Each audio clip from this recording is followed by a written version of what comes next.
سیدنا عبداللہ بن عمر بن عاص سے مروی ہے کہ انہوں نے رسول اللہ صلی اللہ علیہ وآلہ وسلم کو فرماتے سنا، اس ذات کی قسم جس کے ہاتھ میں محمد کی جان ہے، بے شک وہ مومن کی مثال ہے۔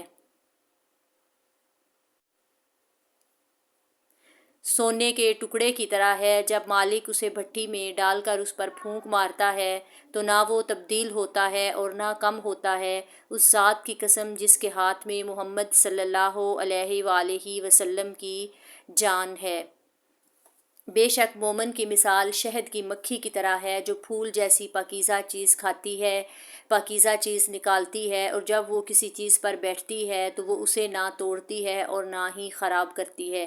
مسند احمد 161۔ سیدنا سعد ابن وقاص سے مروی ہے، میں نے رسول اللہ صلی اللہ علیہ وآلہ وسلم کو فرماتے ہوئے سنا، بے شک اجنبیت کی حالت میں اسلام کا ظہور شروع ہوا تھا، اور عنقریب یہ ایسے ہی ہو جائے گا جیسے کہ یہ ابتدا کے وقت میں تھا۔ بہرحال اس وقت کے اجنبیت والوں کے لیے خوشخبری ہے، جبکہ باقی زمانے میں فساد آ چکا ہوگا۔ اس ذات کی قسم جس کے ہاتھ میں ابو القاسم کی جان ہے، ایمان ان دو مسجدوں کی طرح ہے، اور اسی طرح پناہ میں لیا جائے گا جیسے سانپ اپنے بل کی طرح پناہ پکڑتا ہے۔ مسند احمد 165۔